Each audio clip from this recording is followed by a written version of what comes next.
Chennai super Kings എന്ന് പറയുമ്പോൾ തന്നെ അറിയപ്പെടുന്നത് ഡാഡീസ് ആർമിയാണ്. അതായത് സീനിയർ ആയിട്ടുള്ള പ്ലേയേഴ്സിനെ ഒരു ടീമിലേക്ക് കൊണ്ടുവരും. മാത്യു ഹേരൻ ആണെങ്കിലും അംബൈ ട്രൈഡർ ആണെങ്കിലും അജിങ്ക്യ രഹാന് അല്ലെങ്കിൽ ഷെയ്ൻ വാട്സനെ കൂട്ടുള്ള സീനിയർ ആയിട്ടുള്ള പ്ലേയേഴ്സിനെ ഇവർ ടീമിലേക്ക് കൊണ്ടുവരും. അവരെ വെച്ച് കപ്പടിക്കുന്നതായിരുന്നു ഇവരുടെ ഒരു സ്ട്രെങ്ത്. അങ്ങനെ തന്നെയാണ് ഈ ടീം 5 പ്രാവശ്യം കപ്പടിച്ചിട്ടുള്ളത്. യങ്സ്റ്റേഴ്സ് ആയിട്ടുള്ള പ്ലേയേഴ്സിനൊന്നും വെച്ചിട്ടല്ല ഇവർ കപ്പടിച്ചിട്ടുള്ളത്. നോക്കുവാണെങ്കിൽ ഏറ്റവും സീനിയർ ആയിട്ടുള്ള പ്ലേയേഴ്സിനെ ഇൻവെസ്റ്റ് ചെയ്യും അവരുടെ മേലിൽ. അവർക്കറിയാം എന്ത് ചെയ്യണമെന്നുള്ളത്. അവർ ഈ ടീമിന് വേണ്ടി പലതും ചെയ്തു കൊടുത്തു. അങ്ങനെയാണ് ഈ ടീമിന് 5 കിരീടം കിട്ടിയത്. എന്നാൽ 2023 ശേഷം പരിശോധിക്കുകയാണെങ്കിൽ 2024, 2025 നോക്കുകയാണെങ്കിൽ ചരിത്രത്തിൽ ആദ്യമായിട്ടാണ് 2 സീസണിൽ CSK പ്ലേ ഓഫ് കളിക്കാതിരിക്കുന്നത്. ഒരു പ്രാവശ്യം പ്ലേ ഓഫ് കളിക്കുമെങ്കിൽ അടുത്ത പ്രാവശ്യം ഇവർ പ്ലേ ഓഫ് കളിക്കത്തില്ല. അങ്ങനെയാണ് ഒരു പാറ്റേൺ പരിശോധിക്കുകയാണെങ്കിൽ. എന്നാൽ 2 പ്രാവശ്യം അടുപ്പിച്ച് ചരിത്രത്തിൽ ആദ്യമായിട്ട് 2 പ്രാവശ്യം ഇവരെന്തായാലും പ്ലേ ഓഫ് കളിച്ചില്ല. 2024, 2025. 2025 പരാജയം നോക്കുവാണെങ്കിൽ ഇവരെ ഒരുപാട് ചിന്തിപ്പിച്ചു.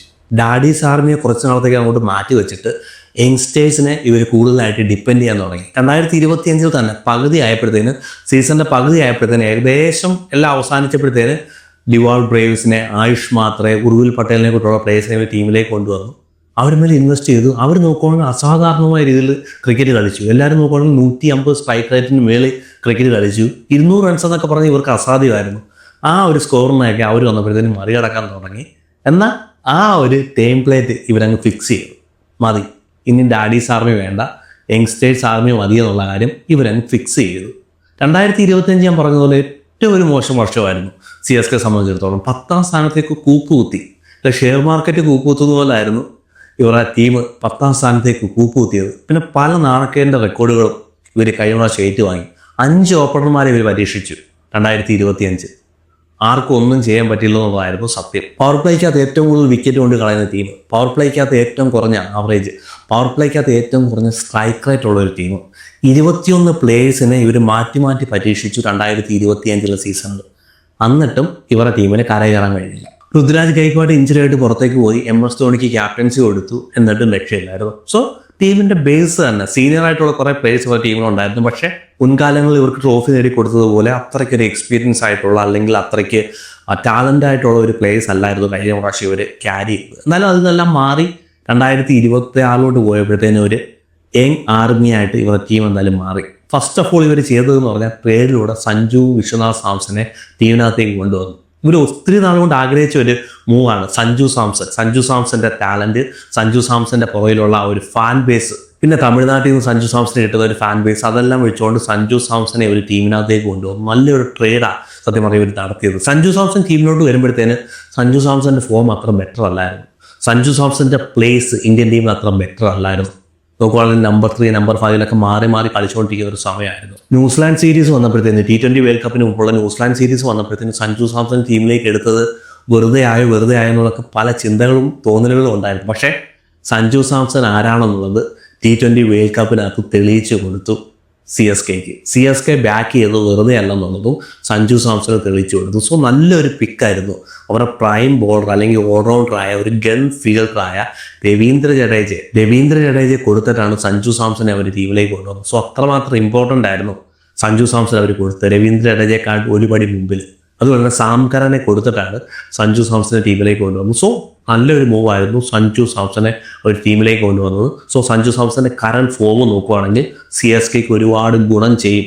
പ്രത്യേകിച്ച് അവർ ബാറ്റിംഗ് പവർ പ്ലേയിൽ സ്ട്രഗിൾ ചെയ്തുകൊണ്ടിരുന്ന സമയമുണ്ടായിരുന്നു കഴിഞ്ഞ വർഷം. സോ അതിൽ നിന്നൊക്കെ മാറാൻ ഒരുപാട് ചാൻസ് ഉണ്ട് സഞ്ജു സാംസൺ ടീമിലേക്ക് വരുമ്പോഴും. പിന്നെ ഒരു ഓപ്ഷൻ വഴി കൊണ്ടുപോകുന്ന മറ്റൊരു പ്ലെയറാണ് കാർത്തിക് ശർമ്മ നോക്കുകയാണെങ്കിൽ ഒരു യങ് ടാലൻ്റ് ആയിട്ടുള്ളൊരു പ്ലെയറാണ്. നല്ല സ്ട്രൈക്ക് റേറ്റ് ഉള്ളൊരു പ്ലെയറാണ്. അതും 6 ഒക്കെ അടിക്കുന്ന പറഞ്ഞാൽ മനോഹരമായിട്ട് ടോമസ് ക്രിക്കറ്റ് അത് 6 അടിക്കും. ഇത് ശിവൻ ഡുബി അടിക്കുന്ന പോലെ ലോങ് ആയിട്ടുള്ള 6 അടിക്കുന്ന ഒരു പ്ലെയറാണ്. പക്ഷെ ഇപ്പം നോക്കുകയാണെങ്കിൽ ഒരു ഇഞ്ചുറി കഴിഞ്ഞിട്ടാണ് ആ ഒരു ക്യാമ്പിലോട്ട് വരുന്നത്.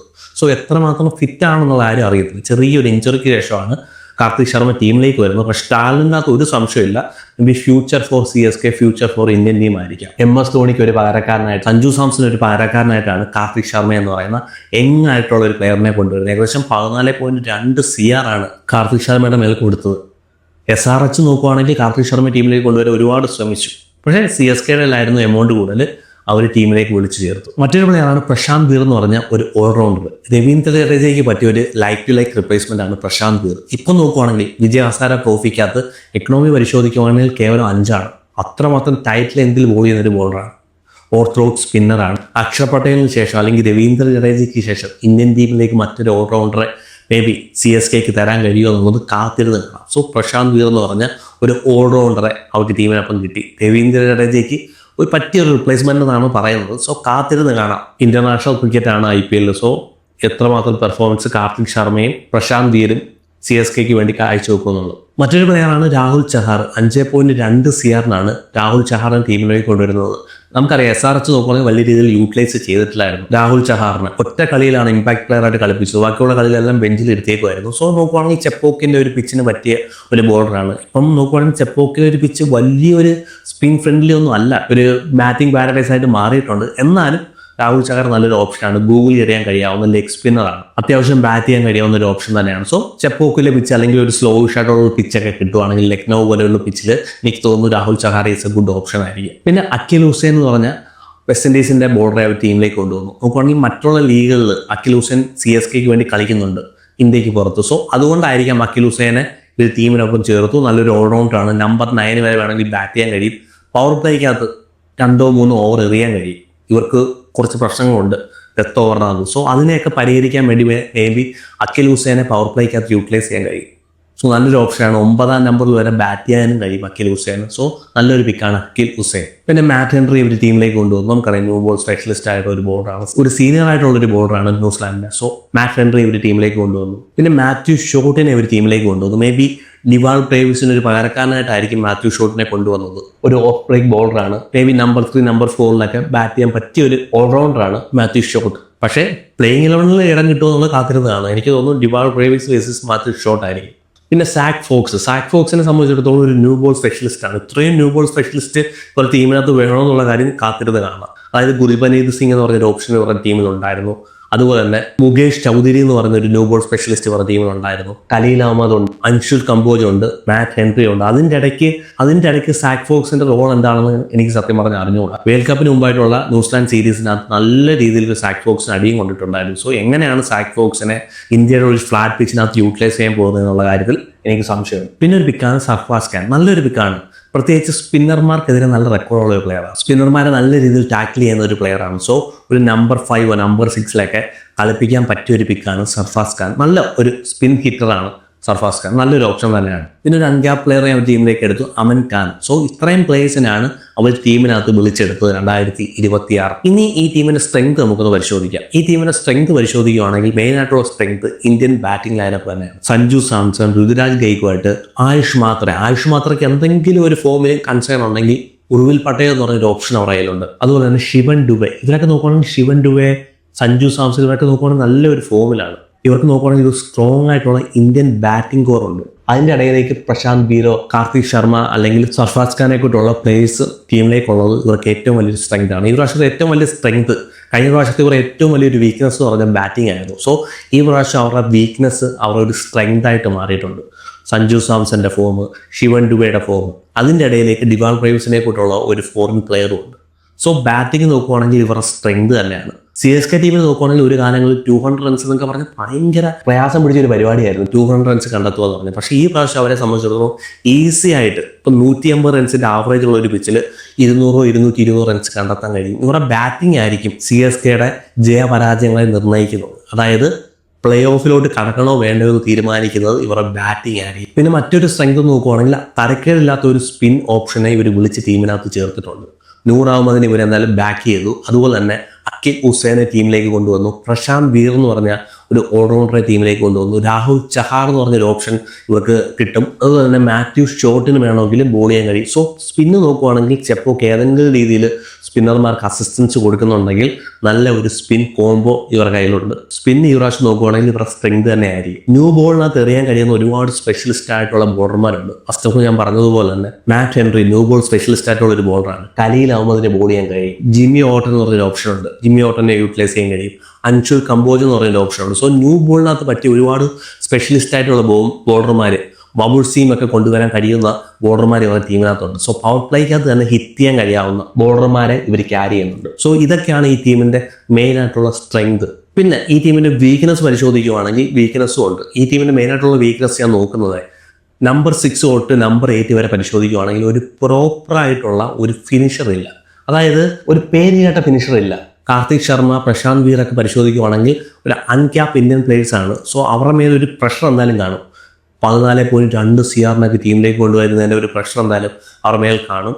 എക്സ്പീരിയൻസ് ആയിട്ടുള്ള ഒരു ഫിനിഷർ നോക്കുകയാണെങ്കിൽ ഇപ്പോൾ ടീമിൽ കാണുന്നില്ല. MS ധോണി കളിക്കോ ഇല്ലയോ എന്നുള്ള കാര്യത്തിലൊക്കെ സംശയമാണ്. ആ ഒരു ഫൈനൽ ഓവറിനകത്ത്, ആ ഒരു 5 ഓവർ അല്ലെങ്കിൽ ഒരു 3 ഓവറിനകത്ത് എന്തുമാത്രം ഇമ്പാക്റ്റ് ഉണ്ടാക്കാൻ കഴിയുമെന്നുള്ളത് കാത്തിരുന്ന് കാണേണ്ട സംഭവമാണ്. പിന്നെ സ്വാഭാവികമായിട്ട് ഡെത്ത് ഓവർ സ്പെഷ്യലിസ്റ്റ് നേതൻ എലൈസ് എന്ന് പറഞ്ഞ ഒരു ഡെത്ത് ഓവർ സ്പെഷ്യലിസ്റ്റ് ഉണ്ടായിരുന്നു. ബാക്ക് ഓഫ് ഹാൻഡിൽ വന്ന് സ്ലോ ബോൾ ചെയ്യാൻ കഴിയാവുന്ന, ഡെത്ത് ഓവർ എങ്ങനെ പോലും ഒരു 3 ഓവറിനകത്ത് ഡിപ്പെൻഡ് ചെയ്യാൻ പറ്റിയ ഒരു ബോളറായിരുന്നു നേതൻ എലൈസ്. സോ ഇഞ്ചുറി ആവുന്നു, പുറത്തേക്ക് പോകുന്നു. സോ അതിനൊരു പകരക്കാരനെ ആരും ഇവരെ കണ്ടെത്താൻ കഴിയും. ഒരു ബെറ്റർ ഓപ്ഷൻ നോക്കുവാണെങ്കിൽ ആകാശ് മഡവാൾ എന്ന് പറഞ്ഞൊരു ഓപ്ഷനുണ്ട്. അതുപോലെ തന്നെ സൗത്ത് ആഫ്രിക്കയുടെ ബാറ്റ്മാൻ എന്ന് പറഞ്ഞൊരു ഓപ്ഷനുണ്ട്. സോ ഇതിനെയൊക്കെ ഇവർക്ക് ടീമിലേക്ക് കൊണ്ടുവരാൻ കഴിയുവാണെങ്കിൽ ഡെത്ത് ഓവർ കുറച്ചും കൂടെ ബെറ്റർ ആക്കാൻ കഴിയും. സോ ഇവരുടെ ടീം നോക്കുവാണെങ്കിൽ ഡെത്ത് ഓവർ സ്പെഷ്യലിസ്റ്റ് ബോളർമാരില്ല. ഖലീൽ അഹമ്മദിനൊക്കെ ആ റോൾ ചെയ്യേണ്ടതായിട്ട് വരും. സോ ഖലീൽ അഹമ്മദൊക്കെ എത്രമാത്രം എഫക്റ്റീവ് ആണ് ഡെത്ത് ഓവറിനകത്ത്. അൻഷുൽ കമ്പോജിനെ നമുക്കറിയാം, ഒരു ഡെത്ത് ഓവർ സ്പെഷ്യലിസ്റ്റ് ബോളർ അല്ല. ഇന്ത്യൻ ടീമിന് വേണ്ടി കളിച്ചിട്ടുണ്ട് ടെസ്റ്റിനകത്ത്. പക്ഷെ നമുക്കറിയാം ഒരു സ്പീഡ് ലിമിറ്റൊക്കെ 110, 120 ആയിരുന്നു അന്ന് ബോൾ എറിഞ്ഞുകൊണ്ടിരുന്നത്. സോ ഒരു ഡെത്ത് ഓവർ സ്പെഷ്യലിസ്റ്റ് ആണെന്ന് പറയാൻ പറ്റത്തില്ല. സോ അക്കിൽ ഹുസൈനെ കൂട്ടുള്ളൊരു ബോളറിനെ പവർ പ്ലേക്കകത്ത് യൂട്ടിലൈസ് ചെയ്തുകൊണ്ട് ഖലീൽ അഹമ്മദിനെയൊക്കെ ഫോഴ്സ് ചെയ്യുമോ ഡെത്ത് ഓവറിനകത്ത് ജയിപ്പിക്കാൻ വേണ്ടി. സോ കാത്തിരുന്ന് കാണണം എങ്ങനെയാണ് ഇവർ ഡെത്ത് ഓവറിലെ ആ ഒരു ചലഞ്ചിനെ മറികടക്കാൻ പോകുന്നത്. പിന്നെ ഒരു റോൾ എന്ന് പറഞ്ഞാൽ MS ധോണിയുടെ റോൾ എന്താണ് ഈ പ്രാവശ്യം. MS ധോണി വന്നിട്ട് എത്ര ഓവർ കളിക്കാൻ കഴിയും? 44-ാമത്തെ വയസ്സിൽ ആ ഒരു പഴയ ഫിറ്റ്നസ് ഒന്നും MS ധോണിയെ സംബന്ധിച്ചിടത്തോളം ഇല്ല. ഒരുപാട് ഇഞ്ചുറിക്ക് ശേഷം വരുന്നൊരു പ്ലെയറും കൂടാണ് MS ധോണി. ഈ വർഷം നോക്കുകയാണെങ്കിൽ എത്ര കളിക്കാൻ കഴിയും MS ധോണിക്ക് എന്നുള്ളതും കാത്തിരുന്ന് കാണണം. ഇതൊക്കെയാണ് ഇവരുടെ ഒരു വീക്ക്നെസ് പരിശോധിക്കുകയാണെങ്കിൽ. സോ ഇനി നമുക്ക് നേരെ ഇവരുടെ ഒരു പ്ലേയിങ് ടോളിലോട്ട് പോകാം. അതിന് തന്നെ സഞ്ജു സാംസൺ, ആയുഷ് മാത്രയുടെ ഫോം നമുക്കറിയാം. ചെറിയൊരു കൺസേൺ ഉണ്ടായിരുന്നു. Under-19 വേൾഡ് കപ്പിനകത്ത് ആ ഫോമിലൂടെ തിരിച്ചു വരുന്നു എന്ന് തോന്നുന്നു. എന്തെങ്കിലും ഒരു പ്രശ്നം ഉണ്ടെങ്കിൽ ഉർവിൽ പട്ടേൽ എന്ന് പറഞ്ഞാൽ 200 മേൽ സ്ട്രൈക്ക് റേറ്റ് ഉള്ള ഒരു പ്ലെയർ ഉണ്ട്. സോ ഉർവിൽ പട്ടേലിനെ അതിനകത്ത് യൂട്ടിലൈസ് ചെയ്യാൻ കഴിയും. So number 3 Ruturaj Gaikwad, number 4 Shivam Dube, spin hitter, സ്പിന്നർമാരുടെ അന്തകനായ ശിവൻ ദുബെ നമ്പർ 4 കളിപ്പിക്കണമെന്നാണ് എൻ്റെ പേഴ്സണൽ ആയിട്ടുള്ള ആഗ്രഹം. ശിവൻ ദുബെ നമ്പർ 4 കളിക്കാൻ പറ്റുമ്പോഴത്തേന് നോക്കുകയാണെങ്കിൽ എല്ലാ ബോളിംഗ് റൊട്ടേഷനോടെ തകിട് മറിയും. ശിവൻ ദുബൈക്കെതിരെ സ്പിന്നർമാരെ ഒളിപ്പിച്ചു വെക്കും. ശിവൻ ദുബെ നമ്പർ 4 കൊണ്ടുവരുന്ന ഒരു ഇമ്പാക്ട് എക്സ്പെഷ്യലി സ്പിന്നർമാർക്കെതിരെ നല്ല സ്ട്രൈക്ക് റേറ്റ് ഉള്ള ഒരു പ്ലെയറാണ്. അതുപോലെ തന്നെ പേസ് ബോളർമാർക്കെതിരെ നല്ല സ്ട്രൈക്ക് റേറ്റ് ഉണ്ട്. നമ്മൾ ഈ T20 വേൾഡ് കപ്പിനകത്ത് കണ്ടു, മനോഹരമായിട്ട് പേസ് ബോളർമാരെ അറ്റാക്ക് ചെയ്യുന്നുണ്ട്, 6 അടിക്കുന്നുണ്ട്. So Shivam Dube number 4. Number 5 വരുവാണെങ്കിൽ ദിവാൾ ബ്രേവിസ്.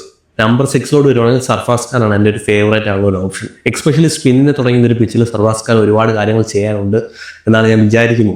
നമ്പർ 7 വരുവാണെങ്കിൽ കാർത്തിക് ശർമ്മ ഞാൻ പറഞ്ഞതുപോലെ MS ധോണി വേഴ്സസ് കാർത്തിക് ശർമ്മ ആയിരിക്കും. MS ധോണി കളിക്കുന്നില്ല എങ്കിൽ കാർത്തിക് ശർമ്മ ഞാൻ പറഞ്ഞതുപോലെ ഒരു ഇഞ്ചുറിക്ക് ശേഷം തിരിച്ചു വരുവാണ്.